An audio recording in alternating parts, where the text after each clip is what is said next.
Well, hello, Wichita. I'm Councilmember Bryan Frye, representing District 5. This is another edition of Council Chat. With me today is Councilmember Jeff Blubaugh of District 4. Wow, we got an interesting agenda. Yep. Now, anyone who looks at this agenda is probably going, that's a lot of boring stuff, right? But you and I have been experienced in this for a long time. We both know there's some really important stuff in this agenda this week that, probably doesn't look sexy or exciting, but it's the work that we do, right? Absolutely.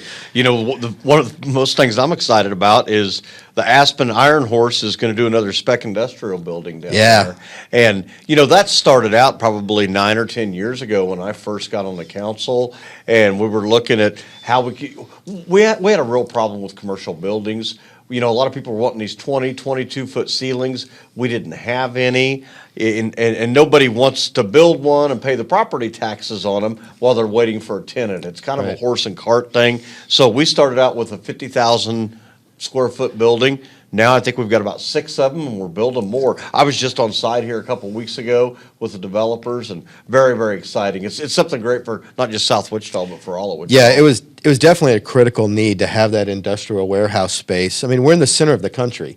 It's a 2-day ship from here to either coast, and having that space for those distribution companies is important. And as you said, it's been very successful. I think we have 5 fully completed buildings, 4 more that are under construction, and this would be number 10. Yeah.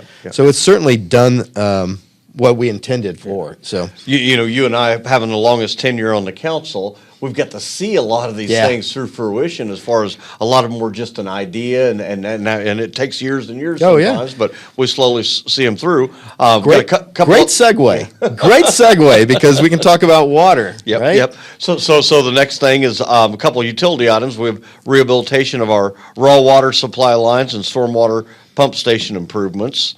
And we're also going to be looking for our action plan that we submit to HUD each year, which keeps us in compliance with that federal funding on our housing initiatives. Yeah, and as we know, our affordable housing is such a critical need right now throughout the country. It's no different here in Wichita. We need all levels of housing, from those starter homes to the apartments, etc. And affordable housing is certainly part of that mix. One other thing on water real quick, if I could. Important piece in this week's agenda is lab equipment. We've been building the new water treatment plant for the last several years.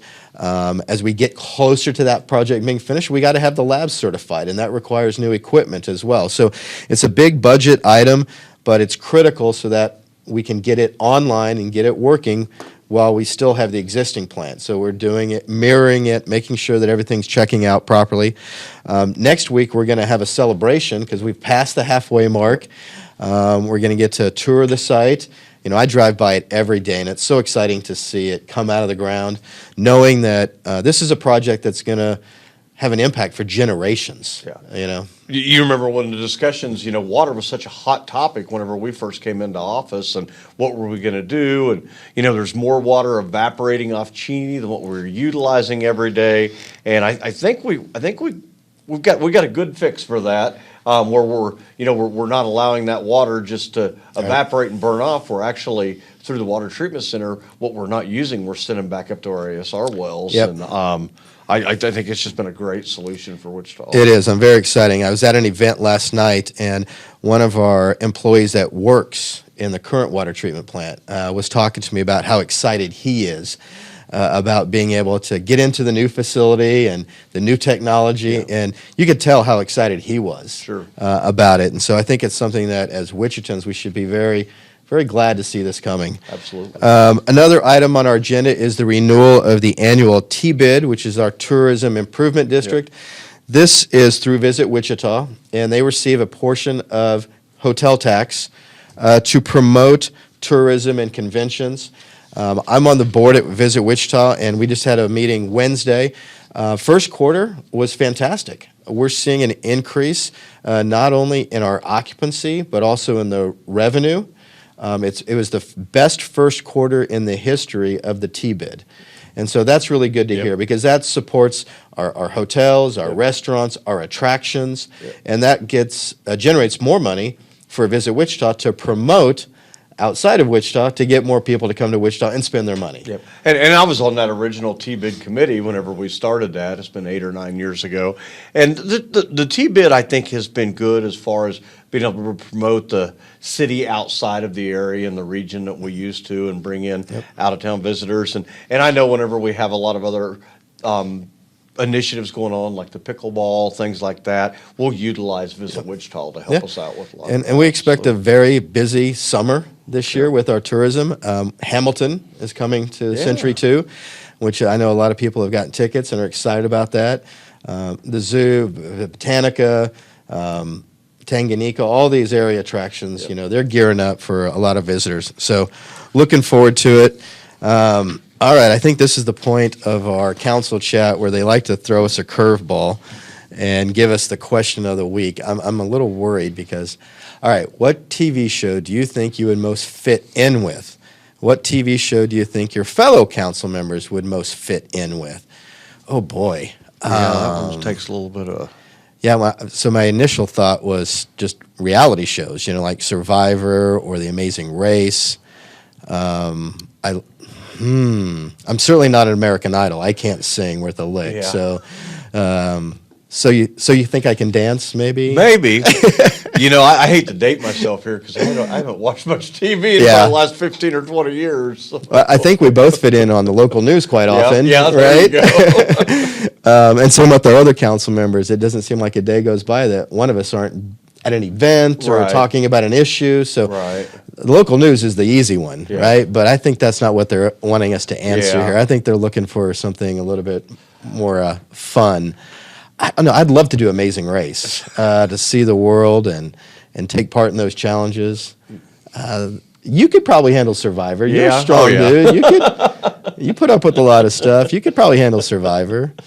I think Councilmember Tuttle would probably have to be on something like Extreme Home Makeover or some designing show because she's always so stylish. She's always gonna put something together, do something themey, right? That's her jam. I know we're not making it real fun, but in real life, the reality shows probably are the closest to how we work on a council, how we work with each other, how, some people can assume, well, all the Republicans are together, all the Democrats are together. Well, now they're not together. Now it's district. So it does seem like there's a lot of those type of games you see in reality shows. And the real life situation is we're just trying to represent our districts and represent the city, and you have to sometimes there's perceived alliances. Yeah, although you just bring up an interesting question. Maybe if we were all on Survivor to see who would outlast. Well, maybe we should do that like during the budget. Where kind of like whoever prevails gets a winner take all. They get to control the whole budget. Johnson, he's a smart dude. I don't know if I'd want to be in Survivor with Johnson. I think he'd probably do pretty well. So that's a fun one. I'm going to think about that. Now I'm going to start thinking about staff and what TV shows they might be on. Yeah. Right? Interesting one. Well, I do want to do a plug. Next Saturday, May 6th at 9 a.m., I'll be doing one of my breakfasts. Brian, you've been coming to my breakfast. We're going to have it down at South Life Church, and that's at 101 West 55th Street down south. So we're going to have Caitlin Nethercott there, and we're going to talk about neighborhood inspectors and what they can and can't do. I get a lot of complaints through neighbors, and sometimes they don't understand, what the city has a right to do and what they can't do, what we can help out with, and what we can try to find another resource for. So if you're able to attend, we'd love to see you or anybody else down there. Yeah, no, right now, everyone's calendar is filling up with events. I think every night this week I was somewhere, and I've got something tonight, and Saturday, my day Saturday is completely full. It's that time of year where everyone's out and about doing things. If we can all get over this crud, right, that it seems to be affecting everyone. But no, it's exciting stuff to see all the things happening in Wichita, and it all goes back to making this a great place to live. It's funny because I think this time of year we're always double and triple booked. Yeah. Like if I have a cancellation, I'm like, okay, I've got 2 other events to go to. That's true. There's never enough time in the day. Yep. So. Well, thanks everyone for joining us, and be sure to subscribe and follow us on Apple, Spotify, or wherever you listen to podcasts. Have a great weekend. Enjoy the weather.